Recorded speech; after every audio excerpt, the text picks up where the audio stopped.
مرحب بيكم، ازيكم؟ عاملين ايه؟ يا رب دايما تكونوا بخير وصحة وسعادة وسلامة.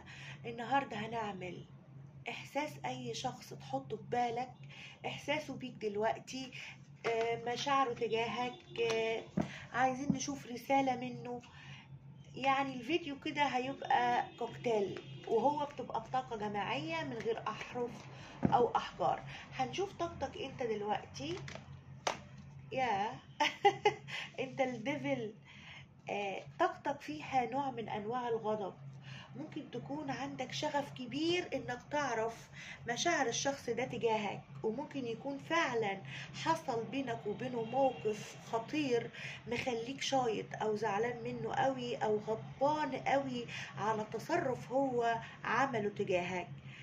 طيب، ما يعني لما يكون انت طالع لي بطاقة الديفل تبقى انت حد. عايزة اقول لك، لو انت راجل، انت راجل صاحب كاريزما، راجل شاطر.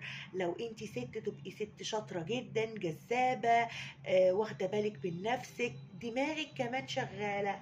ممكن تكون انت برج الجدي كمان، يعني عندي الطاقة دي. طيب، دي مشاعر يعني. طيب عايزة اقول لك حاجة، انك انت ممكن يكون حصل بينك وبينه موقف.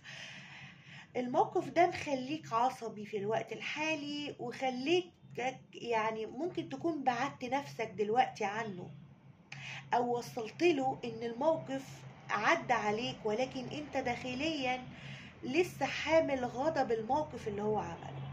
ممكن يكون اساء التصرف معاك بشكل من الاشكال، عشان كده انت غضبان من جواك، ولكن مش بتبين ده لانك انت بعدت نفسك عن هذا الشخص. انت حد، يعني عايزه اقول لك ساحر كده، عامل زي النجوم، ممكن تكون بتلمع يعني. انت بعدت نفسك قوي عن الشخص ده، وانت حاسس قوي بمقامك، حاسس ان انت ممكن تكون ما بتتعاملش او ما بتتعاملش بنفس القدر اللي انت بتعامل بيه الشخص. ممكن تكون انت حد بيقدر الاشخاص حواليه قوي، ولكن هو حاسس ان بعدم تقدير منه، حاسس ان انت لازم تبعد دلوقتي وتكون كده بعيد وتبعد نفسك. كمان انت بتحس ان الموقف اللي حصل او الحاجة اللي حصلت اخيرة دي حسستك ان انت عايز تبعد وتاخد خطوة بالبعد. طب تعال نشوف الشخص اللي انت حطيت نيتك عليه. ممكن يكون الشخص ده بروده بيستفزك جدا، عشان كده انت في الطاقة دي. يعني شوف، هو قاعد ولا في دماغه، قاعد مع نفسه وقاعد وحيد. وعايزة اقول لك ممكن يكون هو بيشتغل معلم مثلا، او بيشتغل مدرس، او هو ليه في قواعد الدين، او حد متدين، او حد متزوج. على فكرة ممكن انت تكون دمرت النية على زوج، او دمرت النية على حد متزوج وتصرفاته مش بتعجبك تصرفاته. ولكن انا عايزة اقولك ان هو شخص مختلف عنك بكل الطرق، شخص مختلف عنك. انت طالع لي الديفل، انت حد ممكن تكون سكسي جدا، العيون عليك بشكل كبير، ممكن تكون شكلك مميز او شكلك مميز، ممكن كمان تكون عندك صيت او انت حد مشهور والعين عليك جامدة. والشخص ده بتحس ان هو بيتحكم فيك، او هو بيزرع كده نوع من انواع الابر هاند في العلاقة. يعني مثلا عايز يحط ايده على تصرفاتك، او عاوز يتحكم فيك بشكل او باخر بطريقة سميكي مش بترضيك. يعني ايه؟ يعني مثلا تكون انت عايز اجوبة منه كبيرة على حاجات كتيرة بتحصل، ما بتلاقيش منها اجوبة. ممكن يكون لما بيكلمك يعني بيكلمك بطريقة مثلا يهرب فيها من الأسئلة بتاعتك، أو إنه هو ما بيدكش ولا نوع، يعني ما بيدكش أي نوع من أنواع الصراحة في التعبير إنك أنت تاخد أجوبة سليمة، بيدخلك في حوارات. عشان كده أنت غضبان. عايزة أقول لك الشخص ده بيعمل نفسه متماسك قدامك، ولكن عايزة أقول لك إن هو خايف قوي، خايف قوي ان انت تكون غضبان منه غضب شديد، او انت فعلا فكرت تبعد عنه بعد شديد.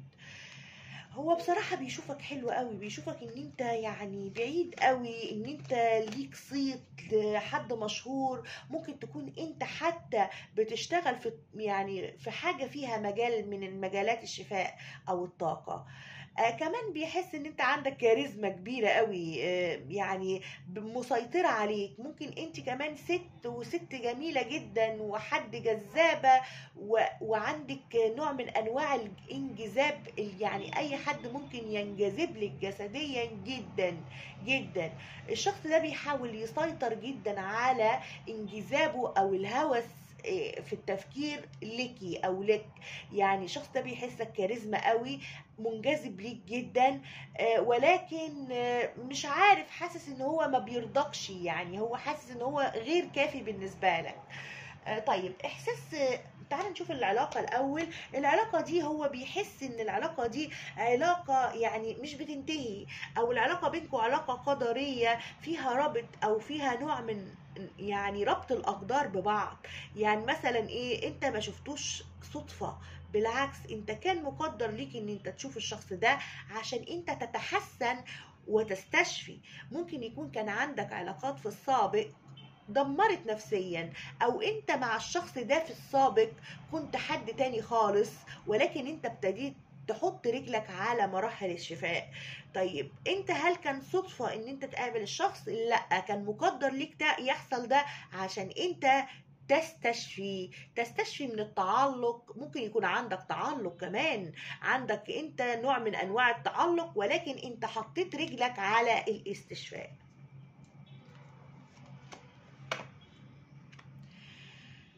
واضح كده ممكن يكون في بلوكات بينكو في العلاقة، او انت في حد فيكو رافض التواصل ورافض التعبير عن احساسه تجاه الاخر. ممكن يكون واحد فيكو كمان بيقاوم نفسه، يعني مثلا انت غضبان منه او زعلان، او انت عندك تعلق بيه، ولكن ابتديت تقول لنفسك لا انا مش هقدر اتعلق اكتر من كده، انا عايزه ابتدي استشفي. ممكن يكون هو كمان يقول لك ده عنده، ده انا بشوفه بيحصل لي حاجات مثلا ما بقدرش امسك روحي، ولكن انا لازم امسك نفسي. ففي نوع من قفل الطاقة، يعني ده بيقفل الطاقة، انك انت في بلوك طاقي بينك وبينه. حتى لو ما فيش بلوك على ارض الواقع، وللكتير فيكم في بلوك واقعي على ارض الواقع بينك وبينه، ولكن برضو للاكتر فيكم ان في بلوك طاقي بينك وبينه. كل واحد عايز يقفل من التاني بطريقة معينة عشان ما يخليش التاني يسيطر على تفكيره. طيب احساسه ايه الشخص ده بيك في اللحظة دي؟ تعال نشوف احساسه زي ما بقولك، الشخص ده عنده طاقة سلبية وعنده هوس في التفكير عليك، عشان كده هو شايفك بعين الكاريزما. ممكن تكون غيرت صورتك مثلا وعملتها بشكل جديد، او انت بتحط صور مثيرة جدا ليه، بتخليه ما بيعرفش ينام، او ما بيقدرش يعني يطلع من تفكير العميق فيك. طيب هل الشخص ده احساسه ايه؟ احساسه ان هو متربط بيك، مش عارف ينساك، مش عارف يتخطاك، عمال يجيله افكار سلبية انك ممكن فعلا في يوم من الايام ما تبقاش متعلق بيه وتبعد عنه، وكده هيخسر الحد اللي دايما بيجري وراه او دايما متعلق بيه. احساسه بيك ايه؟ احساسه بيك انك انت، بص هقولك، ان هو احساسه بيك حاجتين: ان هو لازم يقف مكانه دلوقتي ويركز على نفسه ويحاول يمسك نفسه على قد ما يقدر، واحساسه بيك انك خلاص مش قادر على انك تخطوله خطوة تانية، وانك انت بقيت حد عقلاني وبتفكر في مصلحتك انت فقط. احساسه بيك انك انت حد جميل، زي ما بقولك حد جذاب وكاريزما، وحد عندك طاقة من الشفاء، لانك انت الظاهر كده كنت طالع لي حد عندك طاقة شفائية كبيرة، قادر على اشفاء نفسك واشفاء الاخرين من التعلق. وانت لو انت حسيت نفسك متعلق شوية بالشخص ده، فانت دايما بترجع تاني يعني ايه تقيم علاقتك من الاول، او تقيم نفسك من الاول، او تحاسب روحك من الاول. بس خلي بالك انك انت في احيانا كتير بتلجأ لجلد الذات، وده مش حلو. حاول تغير، انك انت تغير نفسك من غير ما تجلد ذاتك. حاول ان انت تحتضن ذاتك، تشفيها من غير جلد، من غير غضب، من غير ما تحس انك انت جواك شحنة سلبية. فهمني؟ طيب الشخص ده احساسه بيك انك العالم باكمله، انك كملته في حاجات كتير، انك انت كمان في مرحلة انتقالية كبيرة وقافل فيها على نفسك. يعني هو احساسه ايه بيك؟ ان انت يعني رؤيتك للامور غير رؤيته هو للامور. انك انت كمان بتبص للحاجات بعين تفكير اخرى غير عينيه هو. هو بيبص للامور بطريقة وانت بتبص لها بطريقة، حتى انت مشاكلك بتحلها بطريقة وهو بيحلها بطريقة. انت دايما متوكل على الله، هو دايما قلقان بالرغم من انه متدين وملتزم، لكن هو دايما قلقان، حامل هم بكرة، حامل هم هيحصل ايه. اما انت دايما تارك امورك على الله، مع انك انت اللي طالع الديفل. بس ممكن يكون انت عندك حالة ادمانية عليه دلوقتي، او عندك تفكير سلبي كبير ناحيته، عشان كده انت طالع لي بالديفل. خلاص؟ طيب احساسه بيك كمان انك انت في مرحلة انتقالية كبيرة، والمرحلة الانتقالية دي هتخليك تبعد عنه اكتر واكتر. خلي بالك ده احساسه بيك دلوقتي. طيب تعال نشوف مشاعره كده. انا عايزة اشوف مشاعر الشخص ده تجاهك. خد معاك برج الجدي، برج الدلو، برج الثور، العالم كل الطاقات والابراج، الويل اوف فورشن كل الطاقات والابراج. خد معاك كمان برج العذراء وطاقات هوائية. طيب مشاعره ليك دلوقتي، والله انا شايفة عشان كده انت غضبان ان دايما الشخص ده بيخيرك او بيحطك في نطاق الحاجة وحاجة.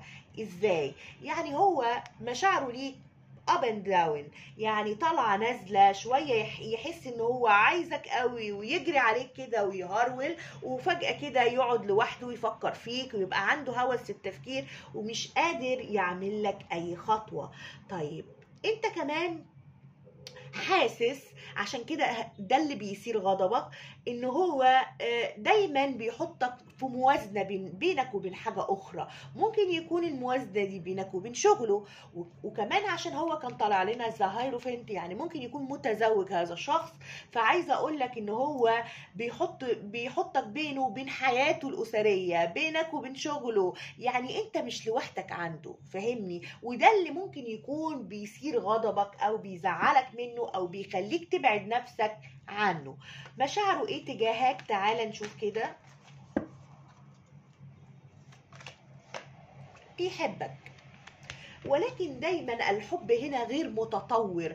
يعني الشخص ده ما بيسيبش نفسه يحب بطريقة عميقة. يعني مش شخص ديب، هو شخص ديب في شخصيته هو، ولكن المشاعر بيخاف منها. ممكن يكون بيخاف من مشاعره فبيوقف مشاعره عن مراحل الهوس والتفكير. والشخص ده لما بيطلع مشاعره البيج اوف كابس، ده دليل على انه معجب بيك ومعجب بشكلك جدا، ومعجب بيك بشكلك الخارجي وجسدك جدا. وده اللي بيخليك تطلع في طاقة الديفل. انت عامل له هوس في التفكير، ولكن الشخص ده مبرمج انه سوري مش مبرمج، يعني هو مش بيشتغل مبرمج، لا، هو مبرمج على انه اول ما يحس بمشاعر عميقة او ديب بيوقف مشاعره. خلاص؟ طيب خد معاك برج السرطان او الحوت.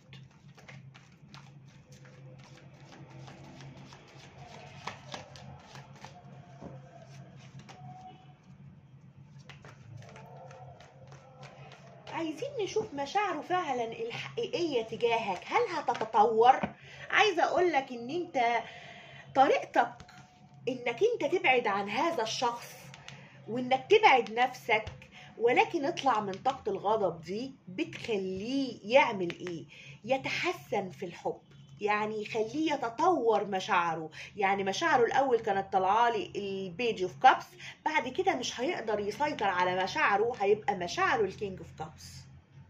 بس عايزه اقول لك ان ده كان حب عفوي وايه وغير عميق، ماشي، حب يعني اعجاب لشكلك، اعجاب لجسدك، هوس في التفكير عليك. ولكن لما يجي هو بقى الكينج اوف كابس وتتطور مشاعره، هيبقى هيبص وهيفكر الاول، طب الشخص دوت اللي هو انت، هل هو ينفع ابقى اكمل عمري معاه؟ ينفع مثلا اتجوزه؟ ينفع مثلا ان انا اديله قلبي؟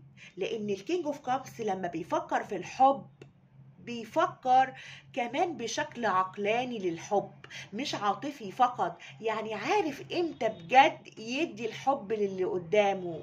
مش لو انت اللي مش يعني اللي قدامه دوت ما يستحقش حبه او مش هينفع يبقى معاه، بيخليه حب لا مشروط في قلبه، يتمناه جواه وفقط ما يعبرش عليه. فخلي بالك برضو ان الشخص ده لما بيندفع عليك بالحب في الأول بيتراجع ويوقف نفسه زي ما أنا قلت لك.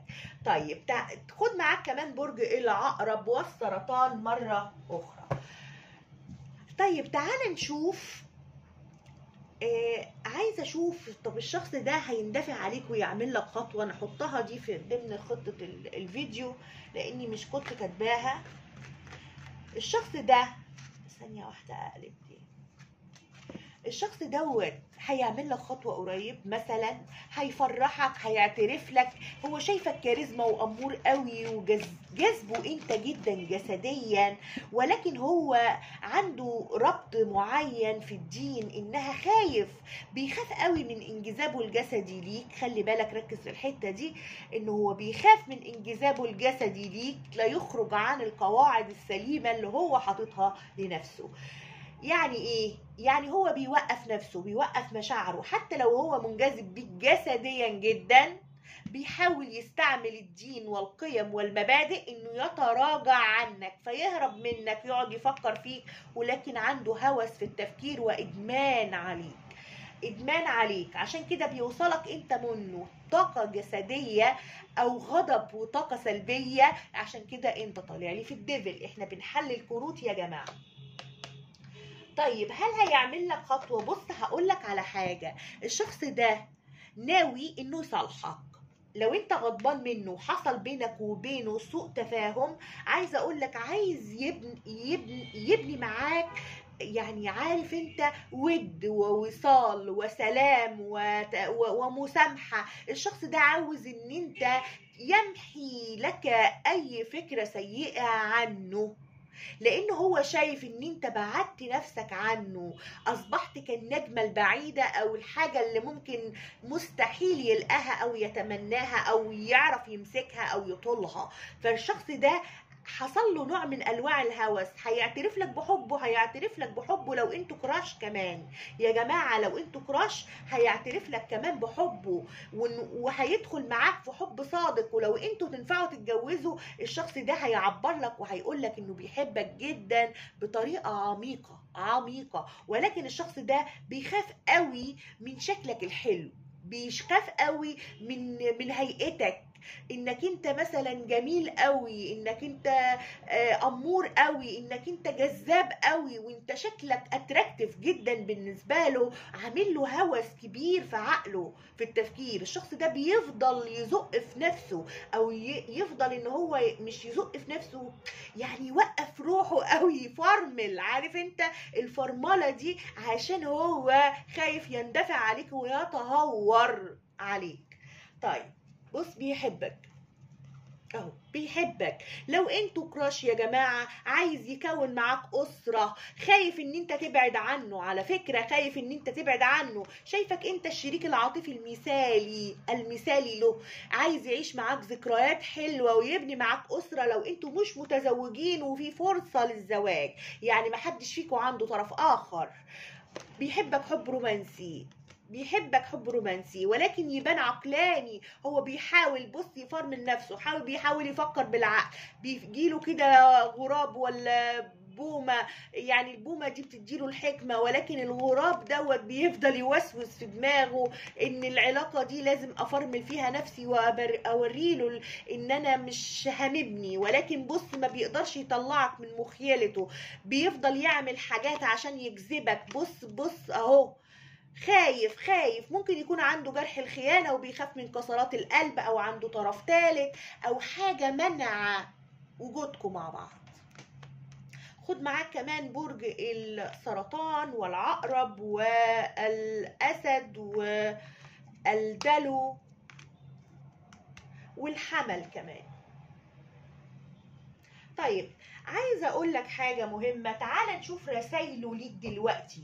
تعال نقسم الرسايل كده نصين، ناخد من النص ده مثلا 2 3 ومن النص التاني 2 3. الشخص ده عايز يقول لك ايه؟ تعال نشوف كده.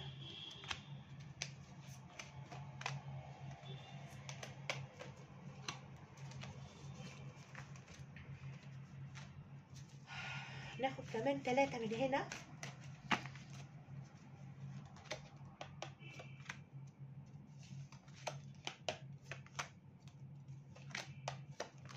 طيب بيقول لك ايه الشخص ده؟ انت تريد ان نعود وانا اريد ان اعود، لذا من المفترض ان نكون سويا. يعني الشخص ده لو بعيد عنك يا جماعة، عارف ان انت غضبان منه بس نفسك ترجع له، حتى لو انت غضبان منه وبعدت نفسك فهو عارف ان انت نفسك ترجع له، وبيقول لك طيب انت عايز ترجع لي وانا عايز ارجع لك، يبقى المفروض ان احنا نبقى مع بعض. طيب انت تلهمني بمشاريع جديدة لاشتغل عليها. الشخص ده من انت كاريزمتك وحماسك وحبك للحياة شديد بيخليه تلهم الشخص ده، بتديله حماسة، بتديله دفعة للأمام، بتخليه يعرف يشوف شغله، بتخليه ما يفكرش كتير. لما بيقولك انت شخص مسلم لله وعندك نوع من التسليم، يعني مثلا ايه، يبقى عندك مشاكل كبيرة جدا جدا ويلاقيك مثلا نايم ومش على بالك، ولا تقول له انا عندي مشاكل ولا كده، وهو اللي يقعد مثلا يشتكي مشاكله انه مشغول، عنده شغل، عنده حاجات، عنده تعب، عنده اوجاع صحية، عنده ارق، وانت بيلاقيك يعني مسلم لله قوي. فده بيخليه تلهمه ان مثلا تبات نار تصبح رماد، يعني انام كده وارتاح ياتيني مثلا النجاح، يعني انا مش بحسب كل حاجه وادق لها.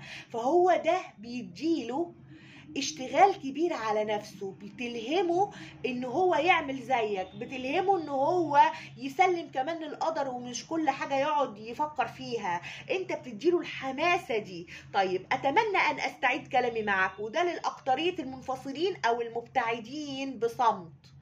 ممكن تكون انت بعدت نفسك، بعدت عنه، في بعد نفسي كبير، في بلوك طاقي بينكم، فبيقول لك اتمنى ان استعيد كلامي معك. طيب بيقول لك الان برضو قادر على الحفاظ على رد فعل هادئ في ظل الاحداث الضاغطه، اقرب اليك وعلى استعداد بدء علاقه صحيه جديده. عايزه اقول لك ان هو فعلا ناوي يعترف لك بحبه، ناوي كمان يقول لك كلام كبير، وناوي يحول حبه من حاجه هو مثلا انت معجب بيك وعنده هوس في التفكير على جمالك وحلاوتك وكده، الى الحب اعمق من ذلك. الشخص ده ناوي يحول الحب ده لحاجة اكبر، لمستوى اعلى من دلوقتي، فهمني؟ طيب اني راجع اليك قريبا، احبك ولم يكن في بالي كل ذلك يحدث. تقريبا حصل بينكم وبين من بعض موقف خطير، وده مسبب لك انت عصبية، مسبب لك انت غضب منه، فهو بيقول لك انا راجع جدا قريب جدا وبحبك قوي ومش في بالي ابدا ان كل اللي حصل بينا ده، يعني انا بريء يا بيه، بريء يا بيه. طيب بيقول لك ايه تاني؟ علاقتنا فيها كيمياء كبيرة، انا وانت بنكمل بعض، وهو كان شايفك كده، او مشاعره ليك الاكتمال، حاسس ان هو بيكتمل معاك لانه كان شايفك برضو العالم. وده هو ده علاقتنا، في اكتمال كبير واندماج واكتمال في احنا نكمل بعض. هو بيحس ان انت بتكمله، ان انت النقيض منه، انت مثلا حد مسلم قوي لربنا، حد مثلا يعني بتسيبها على الله دايما، هو دايما بيقعد يفكر في كل حاجة وبيحسب كل حاجة. عشان كده انت بتكمله، انت اللي بتكمل الحته الناقصه عنده. ممكن اخد لك كمان رساله منه، وممكن اخد لك نصايح هنشوف نعمل ايه. اتمنى ان اقضي وقت معاك اطول واتذكرك، اتحدث معك من خلال الصور. مش انا بقول لك انت ممكن تكون بتحط صور، ممكن تكون طبعا في ظل الافتتاحيات بتاعت المهرجانات والمتحف المصري مثلا حطيت شكل الفرعوني مثلا، او عجبه حاجه معينه لقاك جدا سكسي ولقاك امور ولقاك جميل جدا في الوقت الحالي. ممكن تكون انت عملت صورك بطريقه معينه وعملتها بالاي اي فعجباه قوي الصور. طيب تعال نشوف نصايح هتقول لك ايه في العلاقه دي.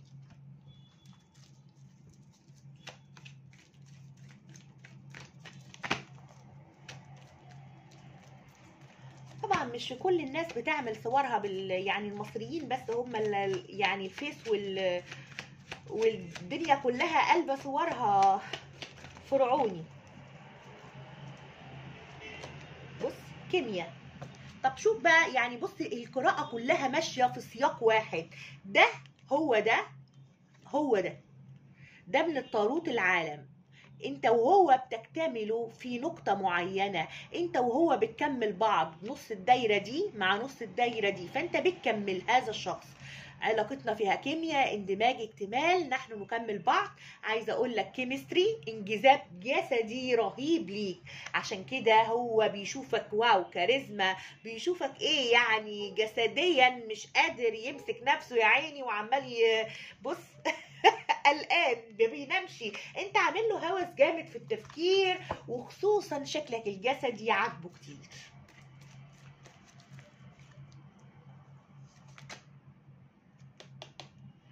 طيب هو حاسس ان انت ما بقتش بتحبه زي الاول، وده عايزه اقول لك ده يا جماعه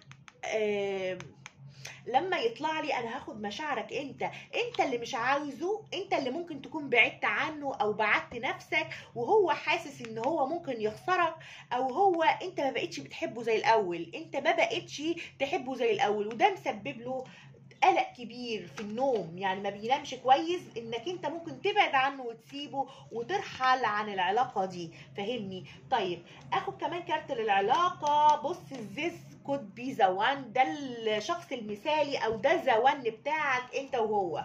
وطبعا الكارت ده ليكوا انتوا الاثنين. الحب ده حب حقيقي، عايزه اقول لك وان هو الشخص المثالي ليك وانت الشخص المثالي ليه، وانتوا الاثنين بتكملوا بعض. طب تعالى نشوف نصايح من الاسك انجل.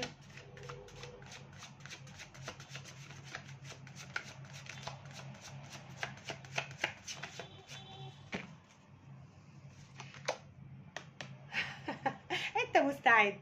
عايزه اقول لك ان انت لو فعلا بتعمل فك تعلق، او انت فعلا بديت حاجه معينه بتشتغل بيها على روحك الداخليه والشفاء بتاعك انت الخاص، عايزه اقول لك ان انت دلوقتي مستعد فعلا للشفاء. وبرافو عليك، انت برافو عليك وبحييك. بس انا قبل ما اقفل عايزه اخد مشاعرك انت تجاه هذا الشخص، لان الشخص ده بيحس ان انت ما بقتش تحبه زي الاول، او انت ما بقتش بتهتم بتفاصيله زي الاول. ايوه انت عندك طريق جديد، انت عندك حاجه افضل في حياتك دلوقتي، وممكن تكون يعني دلوقتي اخترت حاجه تانية. مش قادره اشوفك اخترت حد تاني، ولكن انا شايفه ان انت اخترت طريق اخر غير هذا الشخص وبعدت نفسك عنه.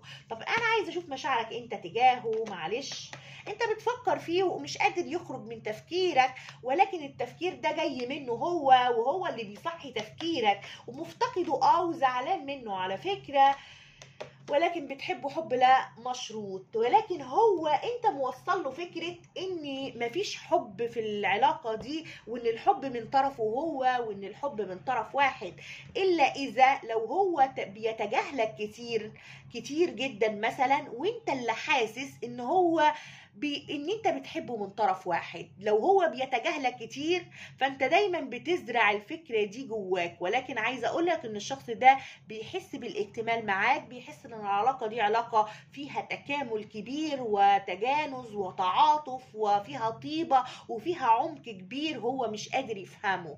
فهمني، هو مش قادر يدرك مشاعره، ولكن هيدرك مشاعره الفترة الجاية. لو عجبك بقى القراءة يا ريت تعمل لايك، ويا ريت يا جماعه تعملوا لايك وتكتبوا لي القصص بتاعتكم في التعليقات، لكن يعني ادوني فكره عن ما تعيشونه. يعني كل واحد فيكم بيعيش حاجه معينه، يديني فكره عنها عشان طاقتكم توصل لي اكتر واكتر، واقدر اعمل لكم فيديوهات بتتكلم عنكم جدا حقيقيا وتبقى متطابقه. يعني لازم الطاقه دي توصل لي. شاركوني قصصكم في التعليقات. لو عجبك الفيديو اعمل لايك عشان يعني الفيديو يترفع يا جماعه. انا بحس ان انا بدن في ملطه مهما عملت يعني ليه قدر معين للمشاهده ومش فاهمه ليه.